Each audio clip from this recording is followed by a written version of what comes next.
Boom, you looking for this? Welcome back to BoomShot. I'm Kale, Yes, this is sir. Colby, and with 2022, it's 2/3 of the way through, but we're going to rank the top 5 movies of 2022. We've got a list, I think, of 9 or 10, so let's waste no time. Let's go ahead and jump right into it. Okay, so out of these movies right here, these are only movies that come out in theaters. So I've seen some of these movies. He's seen all of them, so his list will be different from mine, but that's okay. So I think we're gonna rank these separately because we don't actually agree on all of them. On all of them, our 1 and 2 may be unanimous, but we'll see. Okay, so number 5, starting with number 5 for me. All right, it's a hard choice because my 1 and 2 are like miles above the rest, but I think I have to put Jurassic World at number 5. Okay. You saw our review on this. We can harken back to it. I called it basically the Fast and Furious 10 of Jurassic World. Like it was just cookie cutter. Nothing really happened. No dinosaurs fighting. Classic summer blockbuster. It was kind of an incoherent. I've only seen 5 of these movies, so I'm ranking out of 5. So that's like bottom of the barrel for me. Next up, we've got, and this is actually difficult because I've argued back and forth with myself about which one I actually like better, and so it's between D-Mom and Thor: Love and Thunder, but I think I got to put Thor: Love and Thunder at number 4. Okay. I just feel like this movie the more and more I think about it, and I've seen it twice, so I can't. I'm not going off of a one-time vibe. Like I've seen it twice. And the more and more I think about it, the more and more I really just don't. I'm not a big fan of it. Something didn't feel right to me, especially when comparing to Ragnarok. I feel like a lot of it was wasted, especially with Thor's story. Yeah. So, and they could have made it a lot better, and that's a good thing. Is like it has room to improve, and hopefully that happens in Thor 5. Thor 5, dude, it's crazy. But this has to go number 4 for me, and then obviously number 3 is going to be D-Mom. And Doctor Strange and the Mom, I wasn't also a gigantic fan of this movie, but I will say the Illuminati scene saved it for me. There's some really good parts. Yeah, there were some trippy visuals. I wasn't a big fan of like the plot elements, but I did love like the fight scenes were good, the action was good. Dude, this is one movie you can't say is unlike any other. Oh, really? It really is unlike anything Marvel has truly done, which I appreciated in a way. Yeah. It was good to see. So that's Doctor Strange and the Mom is number 3.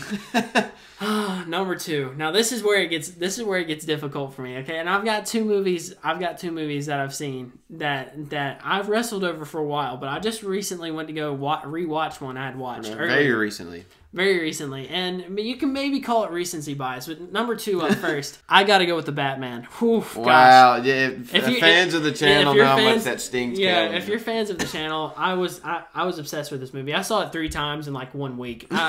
It was so good. I loved the Batman. Robert Pattinson. It had a fantastic cast, fantastic story. Yeah. I loved the dark vibe that the Batman brought to the table. It was truly like I was playing an Arkham game, but when I went to go to rewatch this other movie, my number 1 movie, it easily surpassed the Batman, I must say. It easily surpassed the Batman, and that is Top Gun Maverick. This movie is... That's respectful. It's an American classic, dare I say. It is really... Instant classic. Really. It's an instant classic. American classic. I think it's the highest grossing movie this year, correct? Yes, by a long shot. Yeah, 1.3 billion. I understand why. We went to go see it 3 days ago? 2 days ago. Yeah. We went to go see it 2 days ago when we were filming this video, and it still was almost a full theater. Like yeah, it's crazy. It was insane, and I love the story. I really felt like they paid homage to the first movie so perfectly. Like it felt like I was rewatching the first movie, but like way better. And that may be controversial, but it definitely is better than the first movie. Yeah. And Tom Cruise, fantastic, dude. The story was amazing. It made me feel, dude. That's what movies are supposed to do. It made me feel. Yeah, fantastic music, by the way. So Top Gun Maverick comes in at the number 1 spot for me, and I don't even think it's close at this point. That's a good list. Do you think we can talk about this after I rank mine? But do you think anything will surpass it? We got a lot of good movies coming out. No, I'm coming out and saying it. It's impossible. No. I really don't think it's possible. Maybe it's just recency bias, but I don't think it is. I mean, we got the Spider-Verse, Avatar, yeah, Aquaman, Black Panther. Oh, Black Panther. For Black some reason, Adam. I was thinking 23. Oh, dude, Black Panther. Yeah, but the reason I'm gonna say it's not gonna pass it is Top Gun is truly a movie you have to see in theaters. It is not the same if you see it at home. It really isn't. Now, I'm not saying it's gonna be bad at home, But if you don't, I saw this movie the first time in a drive-in theater when we were on vacation. That's when we both first saw it. And then I went back in theaters and it made it way better, way better. And I think just for that reason, it's got that theater vibe. Like, you have to be there to watch in theaters. Kind of like akin to Endgame. Obviously, Endgame's on a completely different scale. But that's the reason I don't think anything else will beat it. But let's go ahead and reset and let Cobley rank his list. Yeah, I was sitting here thinking, like, where am I going to put all these movies? All right, so at number 5, this might be controversial. I'm going to have to agree with Kale. I'm going Thor Love and Thunder. Ooh, that is pretty controversial. I'm going Thor Love and Thunder, dude. Really? Wow. Okay, so that must mean Jurassic World doesn't even make the list. Or maybe. I don't know. We'll see. So Thor Love and Thunder up first. Sorry, my bad. So I forgot about Jurassic World. Okay, so maybe we'll change. Hold on. I might have 2 number 5s. 2 number 5s? Okay. Okay. Put Jurassic World with it for now. Okay. We're having a hot seat. Okay, so these two are tied right now. One's getting knocked at the end. One's getting knocked out at the end. Okay, we're back to movie madness. It's a hot seat. Okay. Okay, at number 4 though, the animated movie of the year, DC League of Super Pets. Oh, that's a bold claim, dude. with movies like Minions coming out. I haven't seen Minions. If I had, it would be on. It probably would be on there. I heard Minions is fire. Yeah, that's like the number 4 movie, I think. Yeah, already. I mean, it's nowhere near Top Gun, but anyway. So. Yeah. So okay. Number 1 animated movie I've seen this year. Yeah. And it might, if I've seen Minions, maybe it'd beat it. I love this movie. Yeah. It's fantastic. The jokes landed to me, dude. Yeah. You got the best duo, or one of the best duos in cinema history, dude. The Rock and Kevin Hart. Yeah.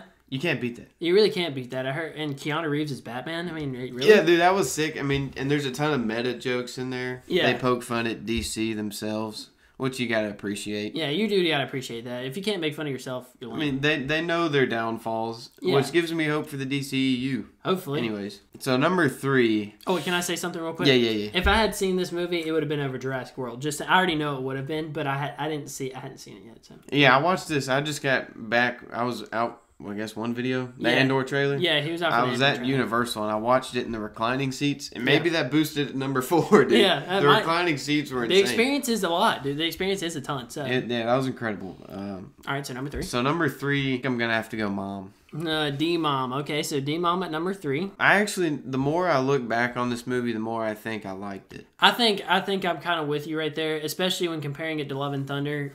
I think the more I like this movie or that movie way more. So because I saw the other day where someone on Twitter was like, "These are the 2 most rewatchable movies Marvel's made," and it was Mom and Ragnarok. Yeah. And Ragnarok, I mean, obviously I agreed with instantly. And then I started thinking about Mom, and I was like, yeah, that does have pretty good rewatch appeal. Mm-hmm. And then I started thinking about some of the scenes, like obviously the Illuminati. Yeah. But I can appreciate, like I mentioned earlier, and you talked about how it's completely different, because that's a lot of flack Marvel is getting recently. Yeah. Everything's the same, and this movie's not. Yeah. So I can appreciate that. And that's why it takes number 3 for me.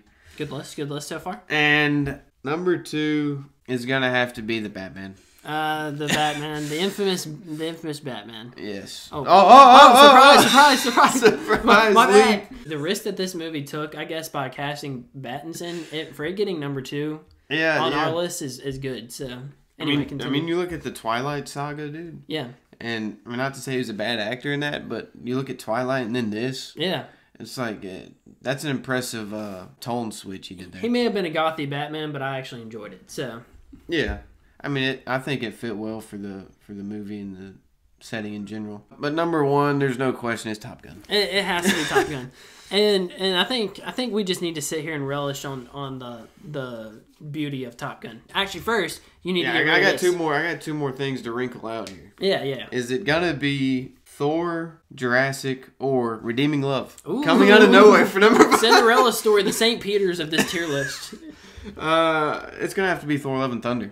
You're getting kicking Jurassic World out. I'm kicking Jurassic World. I hate to say it, and here's why. Me and you, was it only me and you that saw it on Thursday? Jurassic World?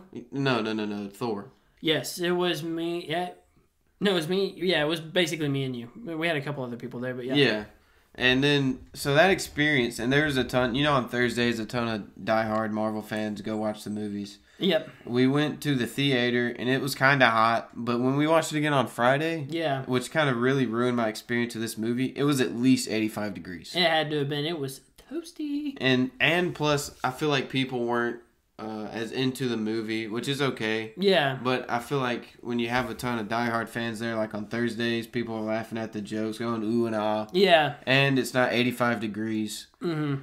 I think it makes the experience and your enjoyment of the movie go way up. Yeah, I agree with that, definitely. And so I was thinking Jurassic World or Thor. I thought of my first experience of Thor, and I liked it. I liked it pretty good. Yeah, it was pretty good the first time. And so that's why it took over Jurassic World for me. Okay, I can concur. If I had an honorable mention, obviously Jurassic World would be 6, but Redeeming Love, as I mentioned earlier. Oh, we'll put it up there just so people can see it. So Redeeming Love. I did not want to go see this movie. Yes, his wife quite literally dragged him to the theater. Yes, I was dragged into the theater, and I was dragged out because I was sobbing. Yeah, he was on the floor, dude.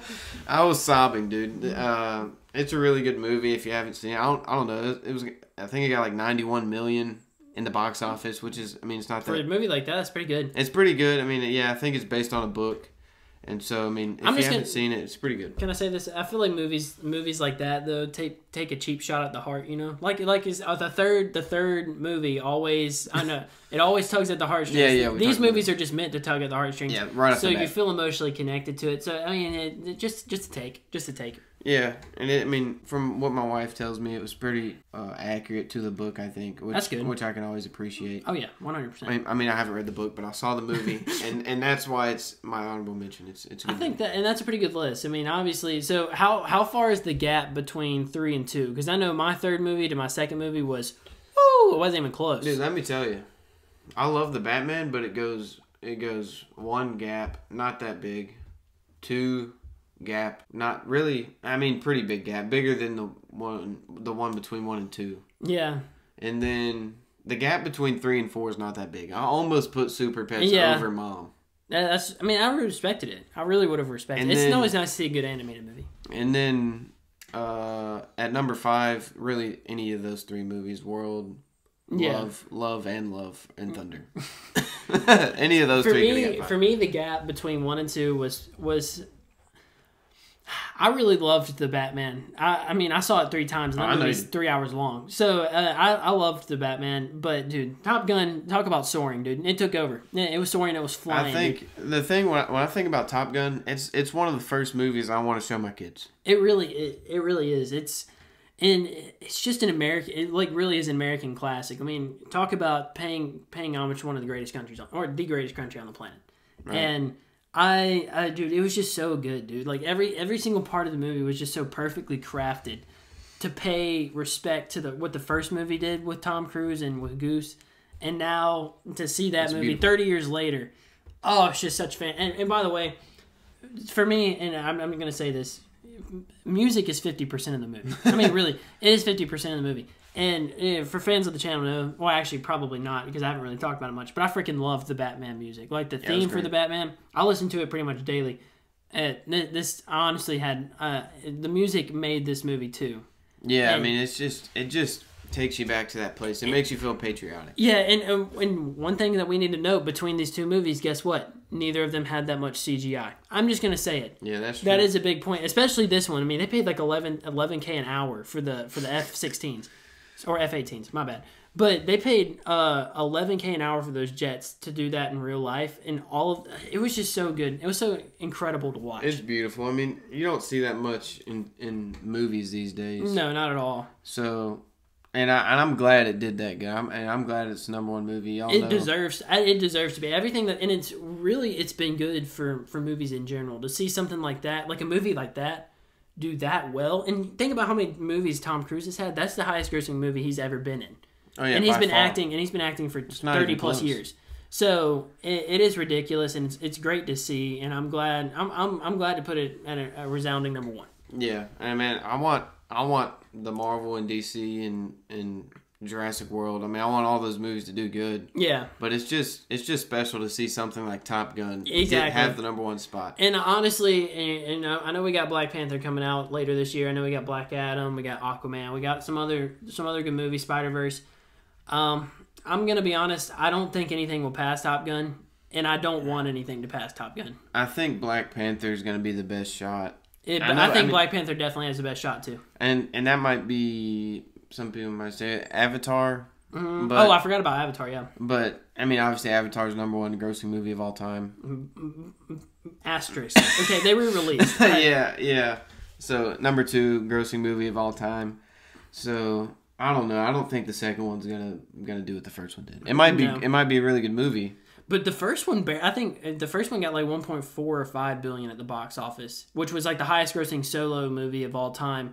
But I don't know if the second one has the energy without Chadwick. I really don't know if it does. Which people kind of probably want to go see. Oh, you're talking about Black Panther? Yeah, what were you talking about? I was talking about Avatar. Oh yeah. Yes, because I was talking about Avatar being. Yeah, Avatar's got the most. I mean, it's ridiculous, but I don't see the second one. But yeah, what were you saying? Oh, I mean about Black Panther, I think it does have the best shot, and I feel like a lot of people will go see the movie just to see what happens with Black Panther.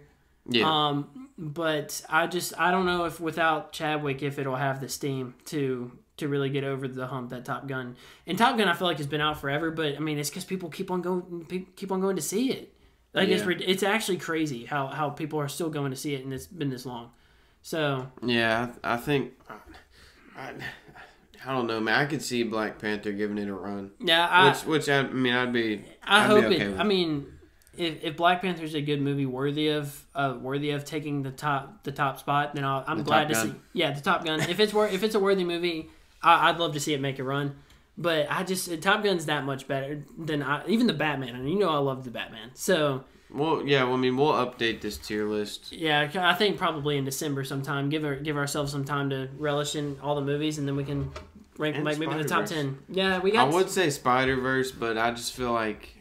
Not as many people will go see it just because it's animated, which is a shame. It is a shame because it is a work of art, for real. But, yeah, we'll see, dude. I mean, we might be kind of calling it right now. Black Panther might be going neck and neck with Top Gun. I'm saying it right now. It won't pass it, though. It may go neck and neck, but it won't pass it. You don't think so? No. And in our tier list, I don't know where it'll rank, but I'm in box office score. It might go neck and neck, but I don't think it'll pass it. I'm just going to say it right now. Yeah, 1 point. Top Gun might be at $1.5 billion. Yeah. Well, maybe 1.4. That's going to be hard to beat any movie. Oh yeah, any movie. I mean, but if any movie does have if any company has a chance of beating it, it's definitely Marvel. Yeah. So, but that's our thoughts. Let us know what you guys think. Let us know your top 5. I'm sure y'all disagree at some point, somewhere, somehow. So let us know what your list is, why, and thank you guys for watching. We'll see you in the next one.